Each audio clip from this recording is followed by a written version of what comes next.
entendre ces histoires, je me suis planifiée, j'ai économisé et voilà, je suis partie suivre les migrants du Maroc jusqu'en Tunisie. Wow. Et j'ai rencontré pas mal de passeurs en route et aussi des migrants. Déjà du Maroc, je suis partie avec un groupe, je les ai j'ai suivi voilà, leurs traces. C'est un roman témoignage direct et surtout c'est vraiment un témoignage direct, c'est pas un coup de fil qu'on vous a passé. Non, je suis allée vous êtes sur le terrain, ce qui est vraiment audacieux. Et j'ai vécu même certaines choses qu'ils ont vécues pour me mettre dans leur peau, exactement. Parce que bon, moi j'avais mes papiers, je pouvais être à l'écart et tout, parce que c'est très très risqué, surtout en Algérie, en Tunisie, c'est très très risqué. Bon, le Maroc, j'avais ma carte de séjour, j'étais tranquille. Mais en Algérie, je n'avais pas de carte de séjour, j'étais de passage. Mais ils ne demandent pas qui est qui. Ils voient des étrangers, ils savent que tout le monde est venu pour traverser, ils ramassent tout le monde. Mais alhamdoulilah, ça s'est très bien passé. C'était très risqué ce que j'ai fait, mais je voulais le faire. Et je suis allée jusqu'au bout, je l'ai fait. Et c'est le résultat de terre et mer. D'accord. Ouais. Est-ce que vous, en parlant avec ces jeunes, est-ce que vous avez fait une sensibilisation? Comment ça s'est passé? Moi, je les ai écoutés surtout, parce que moi, je ne suis pas dans le jugement. Je ne suis pas aussi dans le côté de dire va, ne va pas. Moi, j'essaie d'écouter et j'essaie de retracer ce que j'ai vécu et ce que j'ai écouté, ce que j'ai vu. J'essaie de mettre ça en place pour dire que voilà, toi qui veux partir, tu peux lire mon livre. Maintenant, à travers cela, tu vas décider est-ce que je pars ou pas. Parce que moi, en tout cas, je n'ai pas vécu, vous leur direz comme ça, je n'ai pas vécu en tout cas tout le long du chemin, mais ce que j'ai vu déjà, c'est trop, et puis c'est poignant. Exactement, parce qu'il y a derrière tout ça, il y a des morts. La mer a avalé beaucoup. J'ai rencontré une jeune dame guinéenne. Elle était traumatisée. Je l'ai rencontrée en Tunisie. Elle était traumatisée, je l'ai même hébergée quelques jours chez moi. Elle était hyper traumatisée parce qu'elle a perdu son fiancé et son enfant dans un naufrage. Et du coup, elle me disait, je dois rentrer en Guinée parce que je n'ai plus rien à faire ici. J'ai perdu mes raisons de continuer. De continuer le chemin. Et du coup, elle ne s'en sortait pas. Sa mère l'a envoyé un peu d'argent. Et ses amis l'ont conseillé d'aller vers l'OIM pour s'inscrire et retourner en Guinée. Heureusement, elle est bien rentrée en Guinée et j'ai gardé le contact. Mais avec quelle perte? Oui, énormément. Jusqu'à présent, elle est un peu perdue. Je lui dis de ne pas trop penser, de relaxer. La vie, parfois, voilà, ne nous donne pas des meilleurs cadeaux, mais de prendre ça comme son histoire et d'en faire, d'être plus forte et de vivre surtout pour son mari et son enfant. De ne pas abandonner, de s'intégrer, de trouver du travail, de faire ce qu'elle veut faire et d'aller de l'avant, quoi. Et quand ces migrants-là retournent en Guinée, qu'est-ce que vous leur dites? Bon, moi, je suis en Guinée, ça fait quelques mois, je n'étais pas là.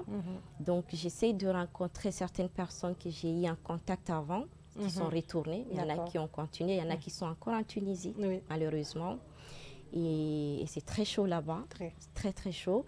Et du coup, moi, j'essaie toujours de leur dire, allez vers les personnes qui pourront vous aider.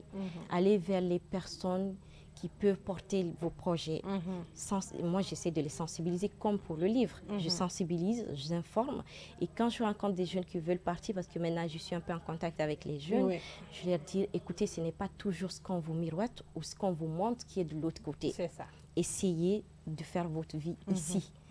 On peut réussir partout. Il suffit juste d'être... voilà, d'avoir voilà, des bons contacts, de la volonté et travailler. Surtout le travail. Surtout le travail. Voilà. Et ces jeunes qui se disent des fois, bon, il n'y a pas de travail, c'est pourquoi je migre. Non, il y a le travail. Il faut juste chercher. Il y a le travail, il faut chercher. C'est vrai que ce n'est pas évident parfois pour certaines personnes de trouver du travail, surtout ici en Guinée, parce qu'il y a une certaine catégorie qui monopolise aussi certaines opportunités. Et du coup, si tu n'es pas vraiment un bon contact ou je sais pas. C'est vrai que le bon contact, il aide rapidement en plus. Exactement. Mais est-ce qu'on ne va pas mettre l'accent sur la formation aussi? La formation aussi. Bon, on a des jeunes aussi bien formés, qualifiés, mais ils n'arrivent pas à voir les opportunités. Moi, je dis toujours, essayez d'aller à la recherche. Ne restez pas là en disant que je veux du travail, je cherche du travail, mais essayez d'aller vers ces organisations pour dire que voilà ce que je sais faire. Donnez-moi la chance, je vais vous montrer ce que je sais faire. Essayez de vous former toujours en continu, la formation en continu. Moi, j'ai été formatrice en gestion des ressources humaines, en management de projets. Donc, je sais ce qu'on me ressort toujours. On n'a pas essayé d'actualiser toujours vos formations. Exactement. Ne restez pas sur « j'ai une licence ». Vous restez là.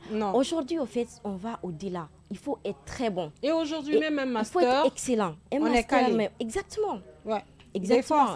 Calé, il y a des gens qui ont des masters mais qui n'arrivent pas à avoir du travail. Donc moi je me dis, il faut être toujours excellent. Il faut être plus bon parce qu'il y en a qui sont bons déjà. Et il faut se démarquer. Pour cela, il faut prendre des initiatives. Il ne faut pas toujours rester au diplôme. À part le diplôme, faites des formations en parallèle. En ligne, on en propose beaucoup. On a tellement d'alternatives aujourd'hui, là, comment se former en ligne sur n'importe quel domaine. Il y a même des plateformes gratuites. Il suffit juste d'avoir le temps. La connexion, je sais que la connexion en Guinée, c'est pas trop facile, mais les gens sont tout le temps connectés sur Facebook. Les gens sont toujours connectés. Essaye de trouver la connexion là pour te former. Oui, et non, même pas la totalité de la connexion, parce que c'est un peu quand même divertissant. Tu prends 50% du temps que tu mets dans ton temps d'écran, je vais dire comme ça, et tu inscris ça dans ton temps d'écran, mais cette fois-ci en te formant. Franchement, on sera calé. Hein? Et là, tu actualises toujours tes compétences. Et dans le marché aujourd'hui, sur ce marché, on veut des profils nouveaux. Il faut toujours un savoir-faire nouveau. Donc, du coup, rester là à avoir un truc pas actualisé, ça peut te faire aussi barrage. Donc, c'est certains conseils. Moi, je me dis, il faut toujours la formation tout au long de la carrière, quoi.